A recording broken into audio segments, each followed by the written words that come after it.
So good. Amazing. Welcome to the Adapt Collective, where we talk all things health, wellness, and movement.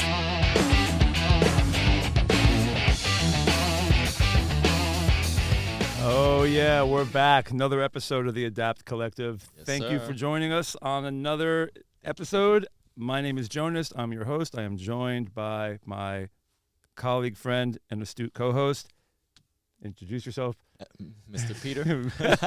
I thought sometimes you introduce me, sometimes you don't. I'm like, well, all right, what's I happening like hearing here? your voice. I Oh, like thank people you. want to hear you Appreciate chime in. Yeah. Episode 10, baby. Yeah, episode Back. 10. And we are also joined by another fitness personality that we want to get some history from, Angelica. Yes. Thank you for joining us. Full name, Angelica Segura. Okay. And you are a member with us for, I think, already like a month and a half, maybe more. It's more like 4 months. Oh, it's but gonna that's fine. it's gonna get deep. But before we get into that, I want to just kind of give a Yeah, shout yeah, out yeah. to our Go ahead, sponsors. go Just ahead. get this out of the way. Celsius, energy drink, NOCO pre and post workout. I have my non-caffeinated sour apple. I personally think it's the favorite, the best flavor. My favorite, LMNT, electrolytes, stay salty. It's your first time trying, right? This flavor, yes. Okay. The citrus. Do you want to get an honest? Try I it. actually love the grapefruit salt. That is my favorite. Really? That's your favorite one. That's my Okay, favorite that's a flavor. first. Did you try the lemonade one yet? I did. All Let me right. give you. Any reviews? Just Let give me it. taste test. Yeah. There's no sending it back. No, it's actually really good. It's pretty good, right? Mhm. Yeah. It's almost like margarita-ish. Mango kinda. chili, bro. Yeah, mango chili. Sometimes that's too spicy, though. Sometimes No. it's a little bit too Life should be spicy. caliente. No, See. it's salty. It is. Stay salty. Yes. All right. Well, yeah. What you were originally a Why are you member? here? Yeah. How are you? No, we know why you're here. Honestly, it's a good starting question. What brought you to Adapt, actually? I think 4 it's months ago. my history with, I guess, the owners of Okay. the studio or the gym.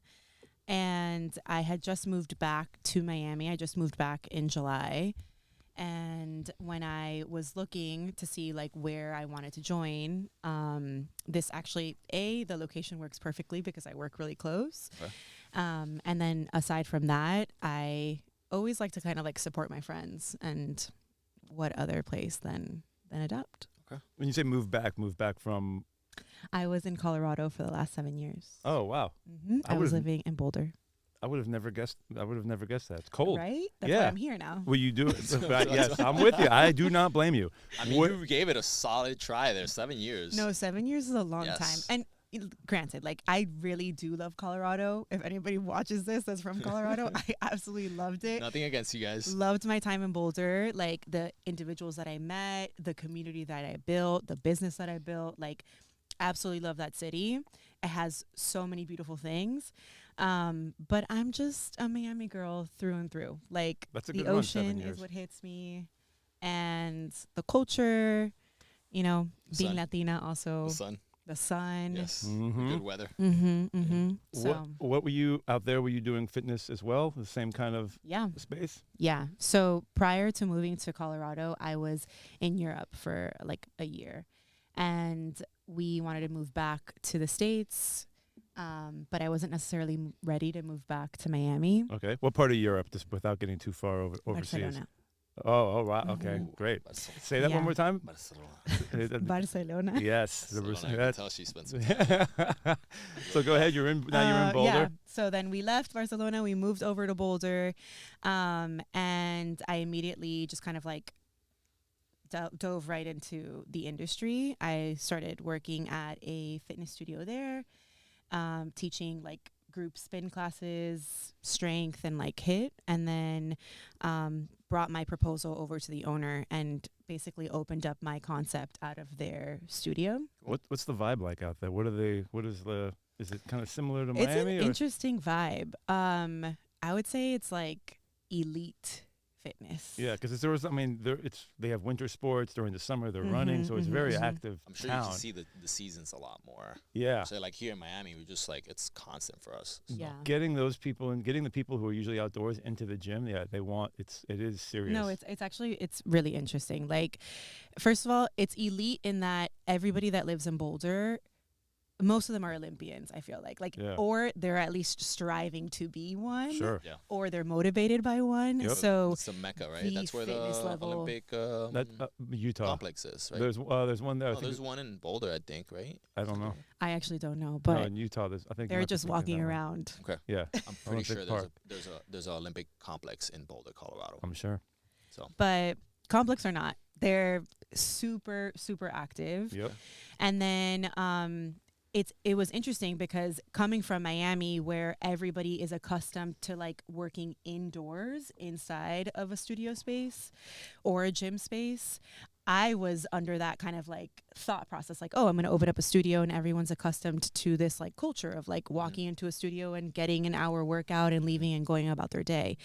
But it's not like that. Like my competition wasn't other studios. My competition was the mountains. Yeah. It was Oh, like the trails. It was, yeah. all And the outdoor stuff that it's impossible to compete. Like people work out at whatever temperature. It's like below 5 and they're like excited to go out running. Right. when there's probably no like unlimited, here there's like unlimited packages, right? Where over there it's like, all right, I'll hop into 10, like a 10 pack or whatever the case may be, maybe something different. But Yeah. it's like, because I'm only going to do it once a week or maybe twice at Yeah. most, because Yeah. I'm going to be doing all those other things like Yep. skiing or whatever. The case may be. Exactly. Yeah. People have like a built out routine, and that routine is normally tailored to a very specific goal. Like, I want to run, I don't know, this amount of time, or I want to join this competition, or so everything's super goal oriented. So they aren't necessarily jumping into, let's say, an Orange Theory or something Yeah. like that, where there's Right. no If structure. it doesn't add Everything is value, structured. yeah, for sure. Exactly. And that's Which is great. also great. Like when you do get that kind of clientele, it's really exciting to work with somebody like Because they that. know what they want. Yeah. Yeah. And then Right. it puts the intent. Like we've discussed this before. You have to Mhm. have intent. Have to have a purpose of what is this training applying to. It's why Mhm. getting an event, finding something that you're going to do, and have your training apply to that is. That's why as coaches, I every once in a while when I talk to, because I usually talk to like new interns and whatnot that are starting in the industry, I was like, man, and I saw a video yesterday on Instagram. It's like the guy, journal, I think he's giving an interview to a couple of journalism students, and he's like, never say no to work.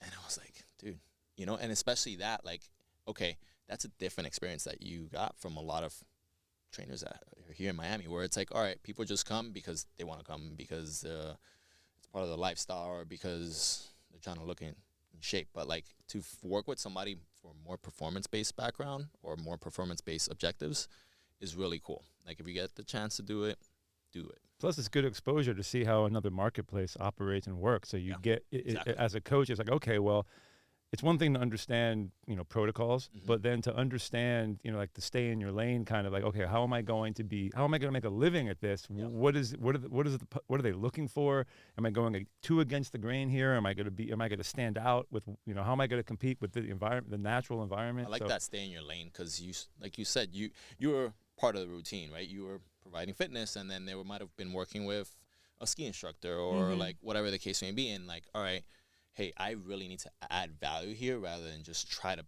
fill in all these buckets Yeah. that somebody. Got to say, be here in imaginative. Miami. You have to be smart. And actually, like, the funny thing is that within that market, I actually stood out because I think I was providing a space for the individuals that weren't Mm. in these elite like sports. You were rooting them out. You were just like, I wasn't rooting them out, but I was giving them a space that like gave them value as well. What I noticed inside of Boulder is that it is so elitist that the basic parent who wants to keep up with their kid doesn't have a space for them to get quality training. Yeah. That was a market that I tapped into. nice. Because you can, I mean, yeah, maybe you're not trying to be an Olympian or you're not trying to run X mile or whatever, but you still You still want to make sure that like, yeah, you are keeping up with your health for longevity, or keeping up with your kids, or keeping up with this, or whatever your reason might be. There's still value in it. You don't have to be at this elite level to still have quality training. And so kind of that shocking, was because where I stepped you in. think Denver and it's or you think Colorado, it's a lot more liberal and more inclusive in that regard, but like from No. a sports and fitness standpoint, it sounds Inclusive like in parentheses, very much. Yeah. So. yeah, it sounds very exclusive, right? Mhm. And like, all right, something to be said about different market. Yeah. Yeah, it's inclusive if you have, like a certain financial bracket or a certain level of education, Yeah. or and so that was also something that I hyper focused on within my studio as well, was creating that inclusive space. Like Oh. we offered scholarship programs. I did a lot of work with the Latin community in Boulder. Cool. So yeah, I think that my studio stood out because of that. It wasn't what was traditionally found within Boulder's community. And did you know of Adapt at that point, or is it? Oh yeah, I knew of Adapt since before I left Miami, because I feel like they opened up the first location in like 15 maybe 2014. Nailed it. Something like that. 2015 was 2015? Yeah. yeah. I I can't literally remember have the a month, but picture of me, Scoob, and Scotty like in the first time that I went, and we like took a picture in front of one of the right there in 134th, right? racks. Yeah. Okay. Cool. Mm-hmm. But you had followed them from prior, right? Yeah, so I think I met them in 2014 or 2013, back when like CrossFit was the thing, right? When you Yeah. were like everything around your life surrounded Oof. CrossFit. Yeah, Like what you chose to eat, who you Yep. chose to hang out with, Oh, my your goodness. clothes. Yep. It was like you lived, breathed everything. It was an So identity. yeah, it was identity hard. So I was part of that identity. Okay. You had your nanos and your 100%. I created a CrossFit company for headbands. I mean, like we okay. dove Oh, wow. in. Okay. We dove in. Yeah. My partner at the time was Did you make wrist wraps as well? no, we didn't make wrist wraps. We just we manufactured Because headbands. That was usually at the same table too, you know? Right. Headbands and like wrist wraps. And you Yeah. turn them like Yeah, you wow, turn- they tighten when you Tight- turn them, and they undo. Wow. Yeah. That's awesome. So yeah, that's when I originally met them at one of the boxes that they taught at. Okay. And my partner at the time, I think started like coaching with them too, and we just became like super tight. We did. So it was a small community. Like Yeah. you just knew everybody, so to speak. Yeah. Mm-hmm. And yeah, I feel like I met them all like when they first started dating their now wives. Oh wow. Which is like Wow. throwback. And now they got kids. And Yeah, now they now have they have kids. kids. Yeah. So wait, a few. how did you get into coaching? So you started with them as a member, right? Yeah, I started as a member. I was just started doing CrossFit. I originally went to school for communications, and like a minor in art history. And then I fell in love with fitness along the way. So like CrossFit, I feel like was like the first time that I maybe took it a lot more seriously, my health and wellness and all of that. And then my partner at the time was a professional in the fitness space. Okay. And then we kind of like opened up a concept here in North Miami, which I kind of like helped her with. And I ended up getting certified through that process To help. to actually. help. Exactly. Yeah. Cool. And then I started teaching at the studio. Yeah. And so then my career kind of started in 2014. I kind of So fell in love got with into it. the fitness industry coaching Yep. by Coaching. just Exactly. Fell in love being with it. Noticed that I was good at it. I think for me, like my thing is connection. I really love connecting with individuals. Okay. And with in-group fitness, it's probably like the easiest avenue, I feel like, to do that. Well, it was probably easy for you because you were a communication major, and that's Yeah. the first part of That's trying right. to coach somebody. Yeah. That's right. Yeah. So yeah, I started like connecting with people. I loved it. Especially like I think in group fitness there's a lot of like women that take it. So I also loved like the vulnerability aspect of working with women and helping them through their fitness journeys. One of the so, toughest, yeah. one of the toughest professions I feel is women personal trainers. To make it as in a market, I feel that it's a lot harder for women to break through in the space than it is necessarily for a guy. Why is that? Just because like work-life balance kind of gets in the way, like people that are looking for like mentor kind of situation. I just feel that it's harder for there's not many, like I'll give you an example. We were talking about pull-ups before, like people that are good at fitness that are trying to teach those skills. It's just by, I don't know if it's just decision or numbers, but just there doesn't seem to be as many there doesn't seem to be as many women. There seem to be plenty of women athletes, but women coaches, they rather be athletes. There doesn't seem to be. I don't know if that's the phenomena, why it happens, or I mean, even looking for, if you own a gym and you're looking for that, even less women, female owners. Like of gyms. Right. I don't know why. I don't know why. I don't have a reason for that. It just seems to be that there's less. It's just the numbers are not. Women don't want to step up and be, like that live. Maybe it's not that they don't want to step over. Maybe they don't have the platform or the opportunities to. Step up. Absolutely. That too. Yeah. Or the attributes or the abilities. Yeah. It's tough. It is tough. Plus, it's like you're competing with. Man, it's just like, especially down here, the Miami market is just so crazy. It's like so saturated too. It's really crazy. Right. It's right. So for a woman to break through it, like the static of being a model or being I want to be an influencer or it's just like I feel that, guys could get a group of guys that can go work out on the beach and they could do I feel they don't have to have as much of what am I looking to say here? I feel that it's easier for a guy to kind of fake it till you make it harder than a woman has to show that she has more abilities to do the things. I think it depends on the clientele that you're trying to attract.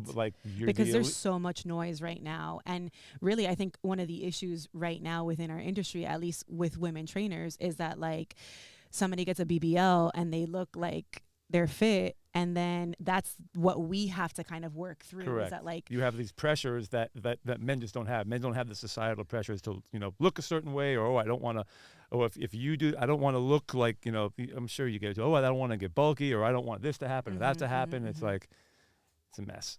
Yeah. Yeah. And so we're bouncing around. Yeah, sorry about that. You're good. Sorry about You're that good. tangent. This is what I'm here for. What he keeps me dialed in. Yeah, he keeps me what on took track. What took you to Denver? What took you to Boulder? I was working here since I was in Miami within my career for I don't know, I want to say maybe like 5 or so before I ended up leaving to Europe. And that was around like 2016. Okay. And then in 2016, the elections happened, and my partner and I were like, well, maybe we should leave the States. Like, this is a perfect time. We were also like 25 at the time. Like, why not? Perfect timing. We have nothing that's like really holding us down. Yeah. Okay. So we ended up packing up our bags in 6 months, left. Nice. And settled in Barcelona. Before we left, we were like at this restaurant, and we put like New York, California, and Barcelona inside of a cup, and we wrote it a few times, and like just kept pulling out Barcelona, and then. Oh, okay. Did you have to get a visa? How did that work? You had to get a work visa? I got married. Oh, I got married, and then to a resident.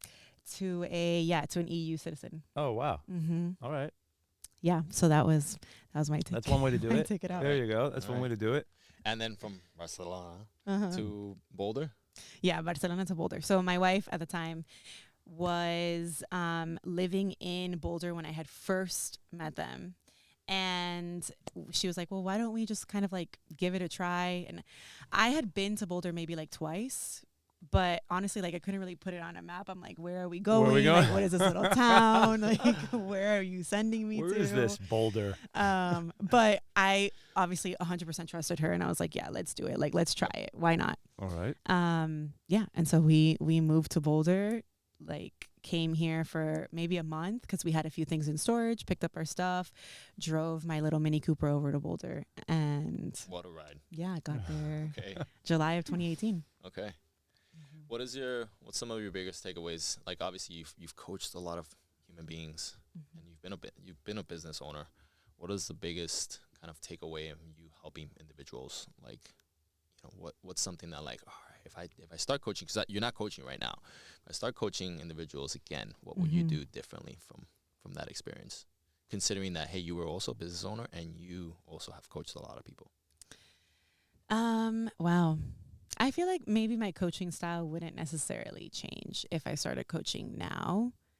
Or I guess from when I first started coaching, yeah, there would be some things that I would definitely adjust. I think that my biggest takeaway that I've learned like from my entire trajectory of my career, my be more geared towards like running my business and being an entrepreneur, because I feel like in training you are your own, even if you are working, let's say, for Adapt or for a boutique studio, you are your own brand. And so I think that my biggest takeaways would be learning and understanding life balance, that like your biggest tool in this career is your body, and your body has a threshold before you fall off the rails. That's right. And I think that, like, you know, when I started my career off, I was super eager, would literally take every single hour. I would teach like 6 classes a day. Like, you know, my tank would never go empty.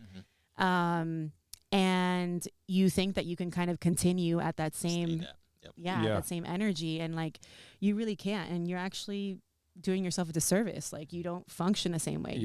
You can be so much more capable if we learn life balance. And I think that like sometimes it's hard in our industry also because, you know, the pay depends on your volume. And so and your ability to continue to add value to that client. So you're like, you come off, and this is perfect kind of I think you're throwing some knowledge bombs for anybody that's looking to get into the coaching world. It's like you're looking to provide more value to your client. You're doing the certification, and you're working with 40 clients, let's say, 40-hour work week.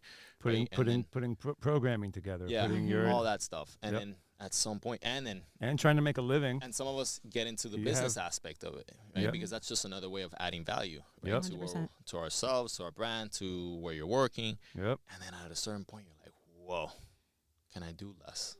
And then you learn, wow, less is more. I can do so much better like work if I just do a little bit less. I think exactly. You hit it right on the head. I think as a young coach or early on in your career, it's very easy to not understand what being busy and being productive are. 100%. And there's a difference. There's a difference.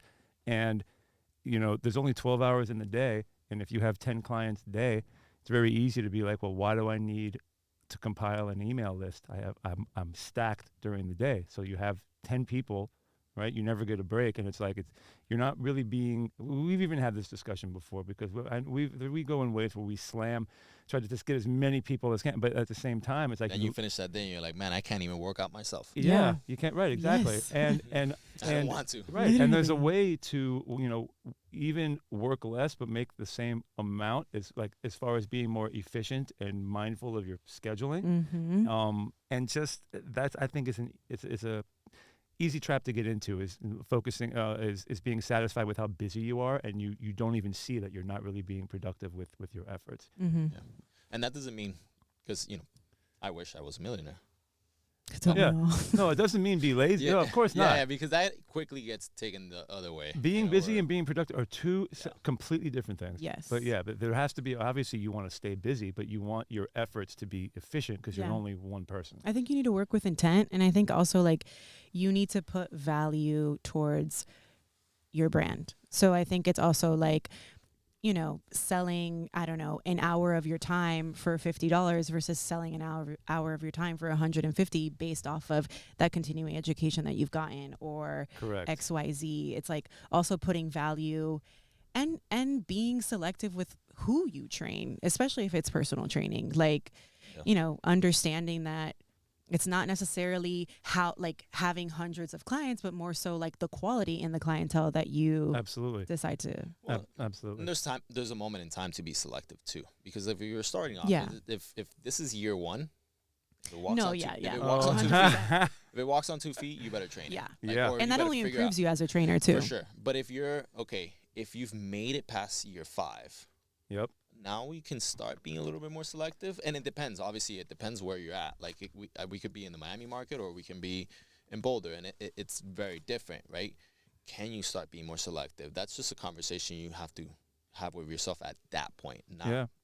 And also, it could go wrong the other way. You could have, you could be starting off, and you can get one person, and then instead of focusing on how to make that person's experience, because you only have that one person, you focus, well, how do I get others? How do I get more people? And how do I get this? And now you're thinking about all these things that you're thinking of everything except your one client. And all you have to do, like, you have to get programming for that client, put all your energy into that, and then the other stuff obviously needs to happen, but it's important not to go too far in the other direction.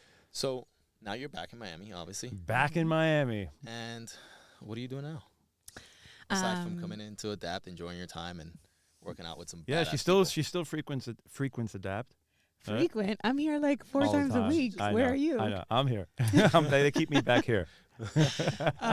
So now being back in Miami, I was super lucky enough to find a studio not far from you guys. A stone's throw.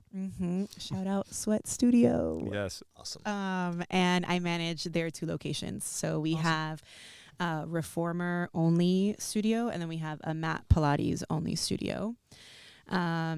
And so I am their full-time general manager. Okay. I manage both the reception staff, the instructors that we hire, partially some of the marketing, a lot of things. I wear like 100 hats, but That happens when you're a manager. Oh yeah. absolutely love it. Would you say that people like the chair or the mat more? Which is the more like the hotter class? The chair being the reformer. And not by We use the reformer, not the chair. Oh, okay, sorry. And I would say, the original concept of Sweat Studio was over a mat. Okay. So I think that like the biggest That's the part of our OG class. clientele does love the mat. We just added the reformer 3-4 months ago. Someone fact check me because I'm not positive, but yeah, I think that mat definitely sells more. We host 22 people an hour in that fit more class. people. Yeah. Yeah. And our reformer, we only have 9 reformers. I think reformer is getting super popular, but I think that there's this grit and like this, I don't know, this like spice that happens over the mat that you don't necessarily get over the reformer. When there's different tempos. there's it's a completely lag different. logistically because I've taken a reformer class and like all Well, right, but by you've the never time- taken a Sweat Studio reformer class. It's very different. Fair. Okay, that's fair. But like I can see where I feel like you get a lot more volume training in a mat, right? Than like all right, we're switching. You gotta, like Yes. it's constant. On Yeah, a mat. yeah, yeah. Like, you're like, oh. But the reformer is also constant. I feel like the resistance on a reformer is just like always there, where on the mat there's a little more space to cheat and drop Yeah, and fair, kind of fair. like take your own. Plus the move, Pros and plus the moves and the speed and the tempo and the breathe is completely different. It's more intense, I feel, on the mat, whereas on the reformer it has to be a little bit more, slower, kind of slower. When's the move. last time you You took? both need to come and take The a last class. time I took a reformer class, Yeah. oh Or my- just a Pilates class.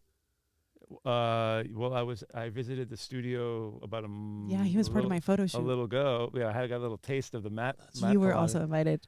And you I was available. I so invited like- all the boys. Yeah, I was like, I'll do it. Yeah, What? Wait, why? because it's a marketing the tactic. marketing tactic. Gotta get yeah. more fellas. Yeah. You need to do Pilates, all right? Exactly. I didn't do the but the Pilates. last time I was on a Including myself, reformer, but- I have some friends who do Pilates that I've been on a reformer. It must be years, a couple of years since I've been on a reformer. How did you do? How'd you fare? It was good. I used to live with a Tell me girl too, tell me who was too. a How I do you used do? to I mean, it wasn't a full class. Okay. yeah Alright. a girl and back in the day. Maybe we get the coaches the full. Cause I we, want to we do an do- adopt class. We do every at least once a quarter we take the coaches to do a class externally.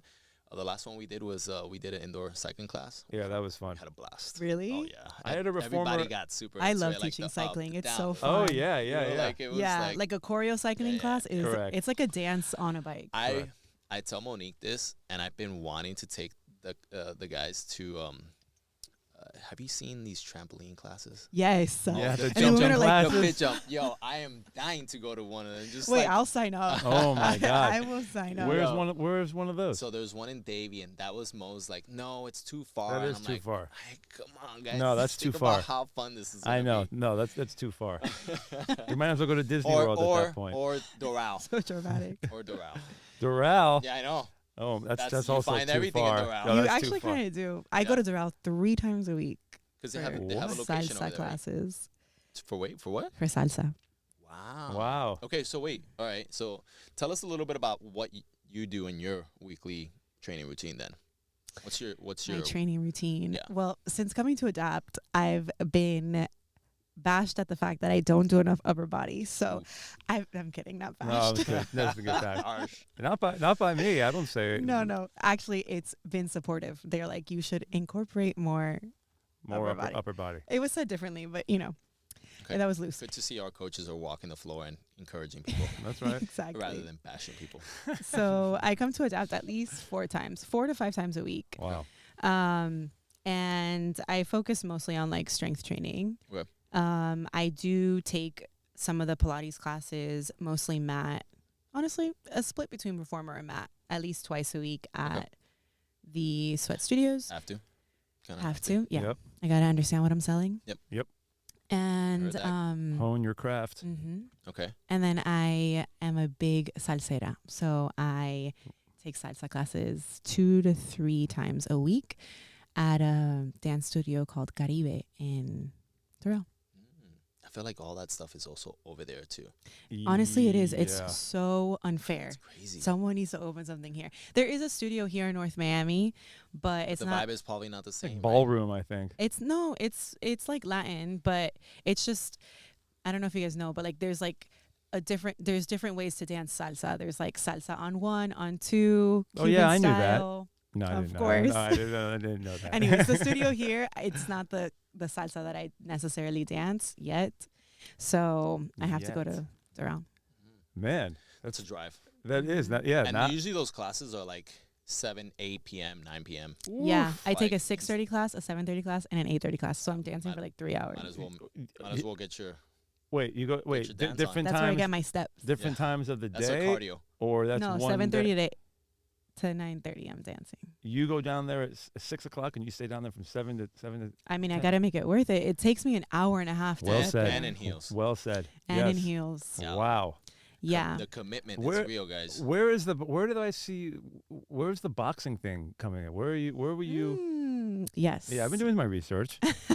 Yeah. So the studio that I had in Boulder, which is Melt Project, was a combination of strength training and boxing. So love I that. used to teach boxing 3 times a week, and we would throw it into like our upper body days. So we had like a split. That was the structure of the schedule. That's great. It was like lower body, upper body and boxing, lower body, and then it'd be like a full body like cardio day, and then it would be lower body, and then again. What It's is it, nice like- because it adds a different stimulus, and people don't know. People don't know how much they love it until they actually have a bad day, and then all of a sudden, The like, a boxing? coach Oh, puts yeah. mitts up, and Oh, they're like, yeah. let's go, No, and they're it like, was. Oh yeah. Honestly, it was such a different experience. Yeah. And like at Melt Project, we really focused. The tagline was the mindful sweat. So like we were very big on intent. Every time you would walk into a class, you would pick up a card off the wall. You would write your intention for your practice. And Oh, you would like right on. slip it back into it so that you're directly practicing over your intention. So my clients, after every year, they would bring their cards, and it would be like a stack like this. Like imagine if I have clients coming every day, Sure. it's like at least 200 cards. And we would kind of like review what their intentions are, or like And what see if they they were were. in And attendance. yeah, Cool. exactly. And people would always say, they're like, this shit is cheaper than therapy. Like I come in for an Oh, yeah. hour and I hit the shit out of those bags, and it truly is the biggest release.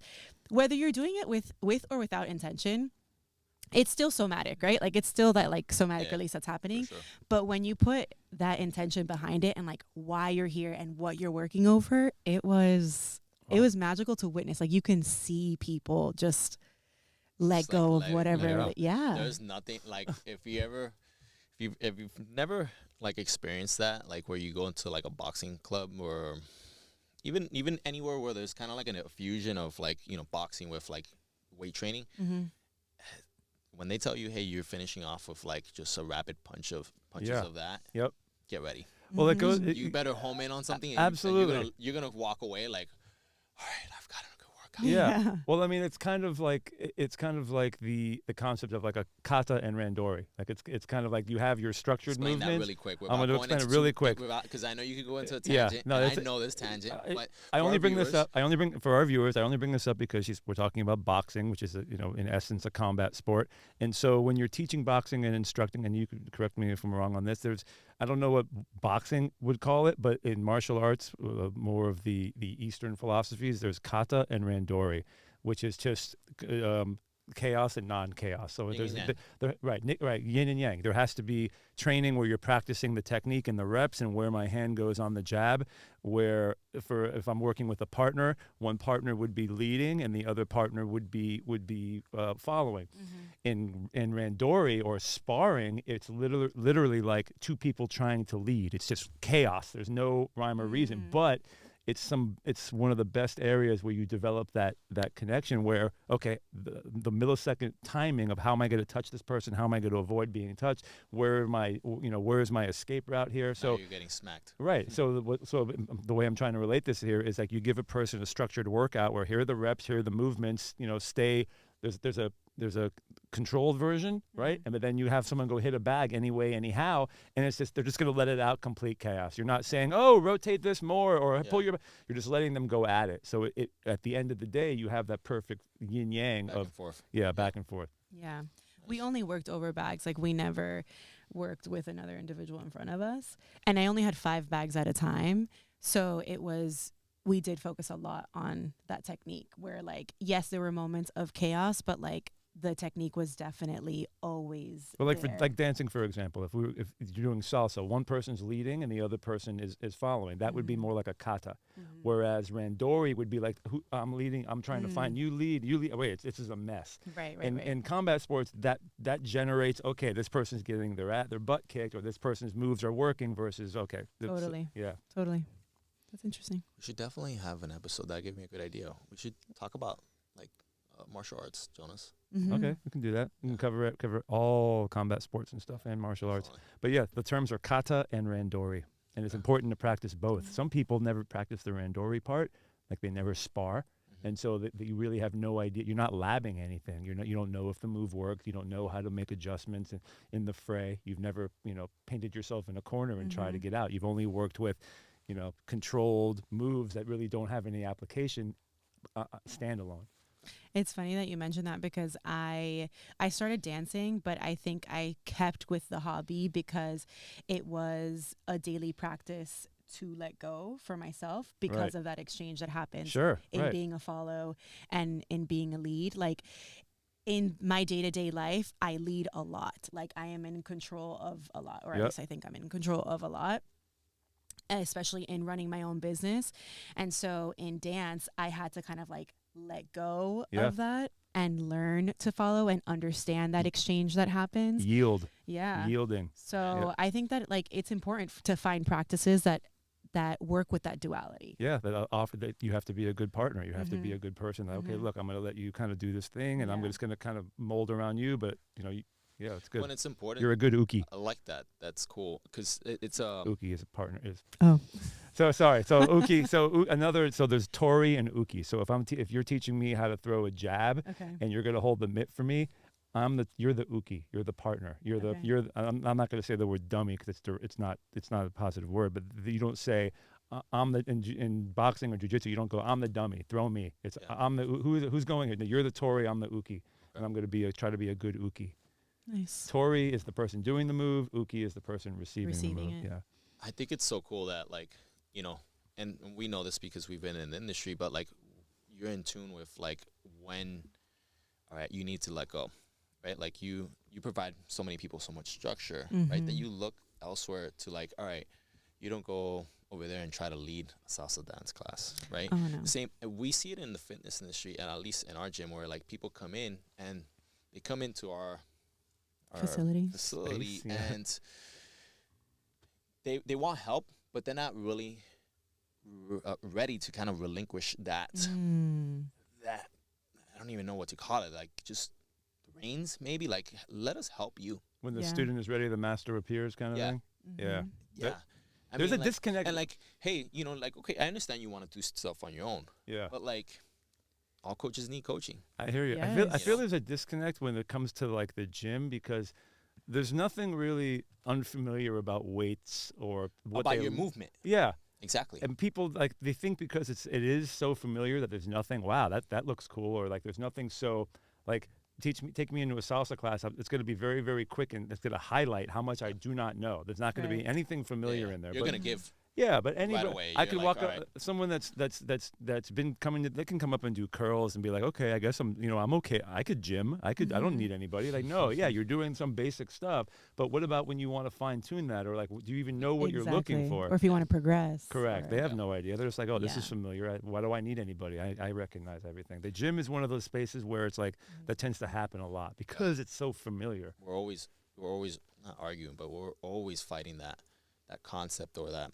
Yeah, An because issue with everyone knows that they could work up. Oh, I work out. Oh, there's a gym in the hotel. I'll go work out by myself. Oh, I'll do some push-ups by myself. You do so many things. You just expect to do it by yourself, but then you realize you're like, wait, I have no progression. There's no focus here. There's no linear progression. There's no plan. Yeah. It's just me and me. I always preach hobbies to like all of my friends or adults To in have general. hobbies? To have hobbies, because I feel like once we reach a certain age, we don't enjoy being bad at things. Like, I feel like that's essentially what you're saying. Is that like no one wants to take your advice because no one wants to admit like, oh, You I are actually so suck right. at doing a bicep curl, or I don't know shit about walking into the gym. Like, Yep. no one wants to admit that. Pull and over I think and listen that, to like, this right now. Continue. Yeah, I think that like as an adult, like you need to pick a hobby that you're not good at, you know, Yeah. so that like you can be humbled. You need to be like, You need to be a beginner. you need to Empty be a cup. beginner. Empty cup. Yeah. You need to Yes. constantly be the student. Always put Yes. yourself in situations where you know nothing about it and you feel it's okay. Sit with that feeling of, oh my God, I suck at this. It's such an interesting, it happened to me last night. I took a class with an instructor who I hadn't taken class with before. And like their format or their style of dancing is not what I'm accustomed to. So, you know, you walk in confidently and I'm like, oh, I've been taking classes. And then this guy shows up and I'm like, oh shit, he's rocking my boat. And you can tell like the discomfort that I felt. Oh man. And then you can see like through the 3 hours how I'm like working through that discomfort. And that's something that you apply outside of a salsa room. Like Absolutely. you apply everywhere. And so that's what I mean by like picking a hobby that you're not good at, or just picking a hobby in general, is going to A, humble you, B, teach you lessons that like we constantly need to put into practice, because once we hit whatever, some adult age, it's not like we stop learning. Like Yeah. I think it's important. There's two things there, and you'll because you're a novice, you usually have more fun because it's like, all right, I wanna do more of it. Yes. It's funny, like we were taking a CPR class the other day, and the instructor was saying how people like if they're choking, they won't admit they're choking. You remember this? Yeah, they're in denial. They're in right. denial. This can't be happening to me. And like he told us about a circumstance where the lady was like next to him, and he's like, "Ma'am, do you need me to help you?" She's like, she's dying. Visibly blue. Yeah, visibly needs help. Oh my And God. and she's like, no. And obviously, if You need somebody's consent. choking, you need consent. Yeah. Yeah. Right. And so, he's like, I can't do anything for you. Meanwhile, she's like, she "Ooh, beelines, dying. she Yeah. beelines for the restroom, and next thing you know, somebody's screaming. She's Apparently, passed out. she passed out. Right. Oh my God. So now he has to go in the woman's restroom. which He's he like, did- right. I dragged her out of the restroom because obviously I don't want like Oh a my legal issue, God. so to speak. Yeah. Right. And I'm pretty sure he saved them. Yeah. He's No, just she by was herself. fine. She was fine. Yeah. End the But story. it's like, for real, like really just. I think he said people she don't wanna vomited be- in his mouth. They or don't want to something, seem like, giving her- vulnerable. Yeah. Yeah, my yeah. God. They don't want to seem vulnerable. They don't want to like. It's tough. And, you know, like, and what's people don't, when you don't know what you're getting into, you don't realize how bad you suck at things. So it's okay to be, the ignorance is bliss. Yeah. But the better you, and this is where it gets, Tricky to part. her point, the better you get, okay, so you have a hobby. She went and did salsa. She got good at it.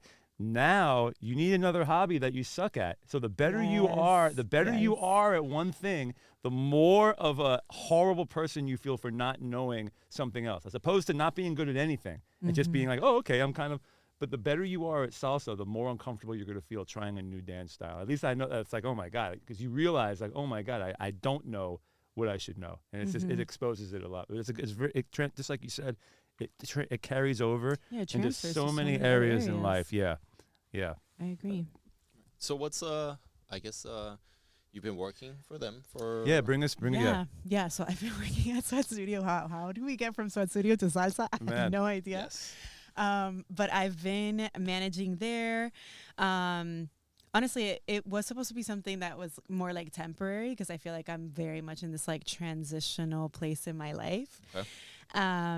But I absolutely love it. And I think I'm also not coming to terms, but like understanding that like I really do love this industry. Mm-hmm.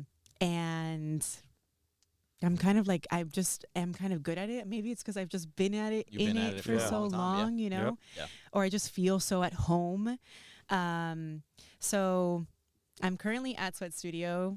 I mean, what is my future? I'm not really positive. It's okay. I'm kind of None like of us really know keeping tomorrow it open. What comes? When Yeah. if someone wanted to go check, like, what's the procedure? Like, can anyone just pop in? Do they need to kind of get orientated with the moves? Like, where is the? Yeah, I would say all of our classes are open level, right? So it can be from beginner to most advanced. If it's your first time ever doing Pilates, I would suggest to come into the studio early so you have the opportunity of speaking to the instructor, letting them know. But everything can be modified. Your instructor should be able to do that. Nice. Should be providing you. If you're at a group fitness class where the person is not providing you with modifications, get the hell out of there. And so, yeah, so anybody can honestly come and take the classes, and our schedule is online. So the website's sweatstudiomiami.com, and we offer classes in the mornings, classes in the evenings. We have 2 classes Saturdays and Sundays. So Have you been getting feedback lately? Like, how's the feedback been? from the classes? Yeah, just from people. Oh, phenomenal feedback. We have also added a few new instructors to our roster, and people have really been like taking to them. Any I think that's what I love. any constructive criticism? Like, any if we did. It's usually negative feedback when you get for Any negative feedback? oftentimes. When I you mean, yes, in group fitness, yes. We're happy with the there positive is. feedback, Yeah, but Yes. that's the take some nitty good with the bad. the right? nitty Come on, gritty. guys. Yeah. We've talked about think- this. We're like, hey, if you're gonna give feedback, like compliment sandwich me for once. I think one of the biggest things also that I've learned in this process, when I joined the team, we were expanding, opening up the second reformer space. And like in running my own business for so long, I kind of came with a lot of ideas to the owner. And I'm just basically trying to like make the running of the studio as efficient as possible. And that means like implementing change. Yeah. And people don't like change. No, ma'am, they don't. And so we implemented like one thing that honestly everybody now loves, but a spot booking system where like when you book and register for your class, you can also pick the spot that you want to be in class, because all of our mats are numbered. Oh, that's cool. So yeah, I think like the biggest feedback is always like when something changes, everyone is so quick to be like, But it was that was a horrible decision. And Oh, then man. they quickly notice like, no, actually that was the best decision. yeah. When we, like any studio, we oftentimes, and I'm sure you guys do the same thing, we survey our clients, we survey our members. And it's funny, like we're usually implementing some change based on like that feedback. Right. Yep. As soon as you give it to them, Right. we're like, yo, why Yep. you guys change it up? And I was Exactly. like, guys, we would never put something on the floor that we didn't, like, wasn't asked for, Right. Mhm. right? Or that we, at the end of the day, it's the owners is, say, or like, okay, yes, we're going to implement it. Right. And even then, if it's not that it's never considering the members, but it's usually going to enhance the members' experience. It's never Yes. going to. They just don't realize it yet. Yeah. Always. Yeah. Always. Because they're like top of mind, Yeah. right? Like obviously we want to please you. Without you, we won't have a facility. Sure. Yes, but they don't see how it's gonna. They're not looking at it from the behind the curtain kind of perspective. They're like, well, how is it? Well, if I can't pick, if I have to pick now, I have to do this extra step. It's like, Exactly. but it also means that I'm gonna be able to pick where I want to go. Right. Yeah. Yeah. And I think that also, I mean, I feel like I would go on a tangent and we're kind of deep into it, but I think that some people forget that when they're in a group fitness space, they're like paying it into a collective Yeah. versus you're getting a private session. And so you might have a piece of feedback, but that piece of feedback might of the not whole. serve Correct. the entire group. Yeah.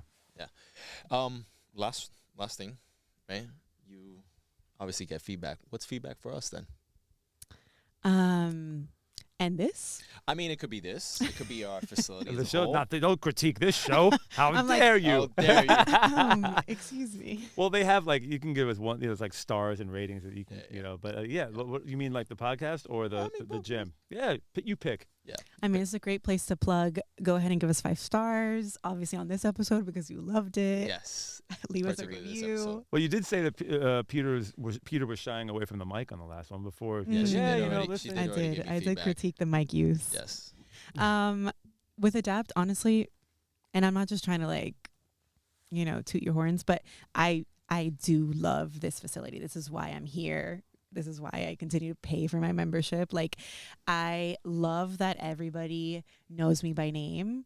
I mean, I think that's also a two-way street. I think it's how I interact with the staff, but the staff makes an effort, I love that it's like a no fuss, no fluff. Like, it just feels like home. Like, I come in, I get my shit done. It has everything that I need, but it's also not like outlandish and like I feel like I need to come and $500 worth of Oh yeah, clothing, we're not like, gaudy. Yeah. And love that I have my sauna, love that I can get a massage, love that I can see my PT all under one roof. I think that's what I love is like it's a one-stop shop. Sure. And it feels like home. I don't know if it's because of my history with the people in this place, but honestly, I've seen it with new people that walk in and it's a welcoming community. And I think that's what I look for within a fitness space. You heard it here. Yeah, that's good. That's cool. Shall we do some hot tips? Do you have one? I have one. Hot tips. Oh yeah. So what we do in this part of our episode is that we give our latest hot tip, right? Okay. A little short rant or whatever you want to call it. But basically what we think. Hot tips. You love that. It's We need to so get it good. faster though. Well, she has to give me another sample. I can. I got it. Yeah. Emily? Hot. I know. Yeah, I know. Hot, hot, hot. The reggaeton So- version. Check yourself before you wreck yourself. Yeah, it could be. Mm. Oh, that's your hot tip. Okay. Yeah. You want to expand on that, or? Yeah, I want to expand on that really quick. Right, we've talked about in prior, like the you always need to assess where your baseline is.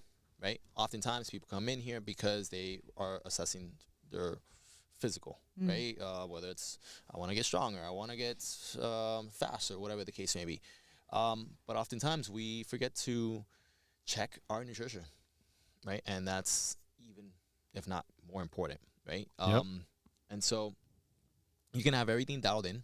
Right, the mental work, you can have the physical training dialed in, but if you're not doing your due diligence from a nutritional standpoint, then you're just going to be a hamster in a wheel, so to speak. So I'm only saying that because I'm also going to plug our nutrition programs. Oh, ding, ding, ding. Ding, ding, ding, ding. Yeah, listen, we Perfect time. we have a little bit of everything, right? And that's part of it, right? I think it's somewhere where we have not done a great job in prior, and that's something that in this new year we're really hoping to continue to expand and give value to our members. So we're really pushing our nutrition tiers, right? We have something for everybody depending on what you can afford, right? Depending on how much accountability you need. You know, some of us need really hand-holding through that process, and some of us like, all right, I just need an occasional oversight because I sometimes fall off the rail. There's a big demand for that. I mean, I was the last session. I felt like I was almost wasting 15 minutes because she asked me, you know, when should I be eating my carbs and this and that. I was like, oh my god, we started getting into the. I wish I wanted to like hand her off. And we have people that either are registered dietitians or have trained in some type of nutritional guidance, right? Because some of us, hey, we're personal training certified, but that doesn't mean that like we are really knowledgeable in that aspect, which most people kind of think that we are, which we cover a little bit, but there's people that actually There's professionals. Yes, exactly. So, All right. I like here for you. We are here for you. I like that the check yourself. I'm gonna say that my Hot tips. My hot tip. You love that. Are you serious? It would be a little mental checklist of things that your trainer is doing for you. You know, if you've been working with someone for a good amount of time, there's going to be moves that you have under your belt that are most likely going to repeat. I know with a lot of my clients, there's not a lot of, they don't come in and it's like I just throw kitchen sink randomness at them. Usually there's some sort of a progression. And there is a bit of time where I feel that at some point they should know kind of what to expect and to start doing checklists in their head, just so we can get around all of the put your left foot forward and you're trying to figure out where your left foot is. And I feel that comes from proper checklists in the head and like not trying to make up lost time in the morning because you woke up late and you're on your phone and you're answering that email right as you walk in. You're finishing that conversation over that person that you should have called. You're not putting yourself in the empty cup mindset, and it happens at the door. So check in mentally before you come in. There's enough stuff to think about that your trainer has probably already been doing with you to where you can kind of be like, okay, well, today's Tuesday. Every Tuesday for the past 3 years, we've been working on XYZ. Mm-hmm. So just trying to get a little bit more ballpark so you could be more, so the learning curve to new moves is a little bit better in that regard, because if you're coming in and you're somewhere else on the moves you've been doing for years and years, now I want to do something different, it's going to be really hard. Yeah, being intentional. That's right. That is right. Being intentional. All right, we're going to put you on the spot. Yes, for your hot tips. Hot tips. The 6 a.m. club is not a club I ever want to be a part of. And I think that well, it depends. I think it depends on the individual. I think that so many people are like, I've seen it with so many clients. They're like so intensely want to start this routine, and they're like, oh, I need to start at 6 a.m. because this is what I've seen, this is what I've read. The most productive people start at 5 in the morning.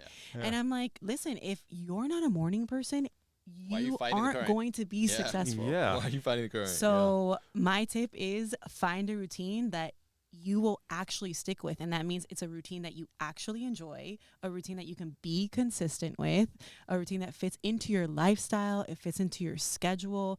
Yep. Because forcing something to happen because you read it on Oprah's top whatever list isn't going to get you closer to your goals. Yep. Absolutely. There's got to be that's my hot tip. A little bit more synergy. That's good. Give her a round of applause. On the applause, we got to go to our studio audience.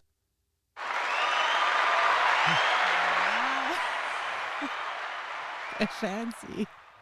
You like that? Amazing.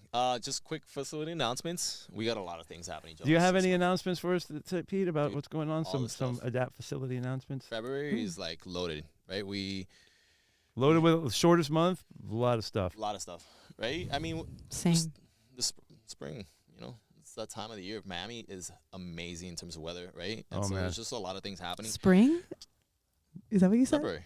Does spring start in February? Winter. No. We're still in winter. We're still in winter, Pepe. Yeah, we're in winter. I mean, we're in spring weather. Spring? Spring. This is nice weather. We just go summer. We go a couple days of winter, then right into spring. But it's nice because it's winter. Dude. We don't have winter in Spring Miami. Is April. We don't have winter in Miami when you see what's happening in the rest of outside of Florida. Oof. Yeah. Terrifying. The East Coast, we feel you. Yo. Yeah. Sucks to y'all. But we have our February, Community Saturday, right? Mm-hmm. That's always a blast. That's always free to the public and to your friends, your mom, your parents, everybody, your kids. Bring them through, right? It's a community event, right? It's what brought you back. Come meet the rest of the people that are also in the community. And we have our High Rocks Simulator coming up February 14th. That's going to be cool. Yeah, for those people that are, looking to gauge where they're at, are you ready? Are you on pace, right? Are you doing what you need to be doing in order to succeed in April for those of those? I feel that's so important. I feel that people that are participating in an event to actually have a dry run of the event. Mm-hmm. It's very few and far between that you're going to be able to do that. We live in Miami. I've said this before. We have a lot of nationally recognized triathlon tracks. So I know at least in the sport of triathlon, there's a lot of people that at least want to practice the one time through. Yeah. Right. Yeah. For sure. And it makes the race day experience so much better as far as what so you you're can not predict. freaking out when there are Yeah. hiccups, because there will be hiccups. Right. And now here's Yeah. something exactly. And now here's something that you have all under one roof, self-contained. I could run through a dry run on it because you're always going to have those performance jitters, Yeah. and you're always going to default to your worst day of training. So it's a really good little Sure. thing to jump into. That's it. And that's it. That's it. Oh, you made it seem like it was so much more. We have Valentine's Day Super Bowl. I mean, listen, it's February 14th, so you could do a Valentine's High Rock simulation. That's actually really cute. I would Yeah, sign yeah. up for a date like that. Yeah. What do we just wear, pink or something like that? I mean, red, pink, whatever. All Whatever right. floats your boat. All right. Well, that concludes another episode, Angelica. 10. Episode 10. Thank you Appreciate it. so much Our for first- being our here. first Thank you. Guest outside of trainers, by the way. Be sure to give Nailed us it. a like and a subscribe on Spotify and Apple. Recommend us to a friend or two. Check us out on YouTube and Instagram. Have a good one, guys. We out. Bye. Peace.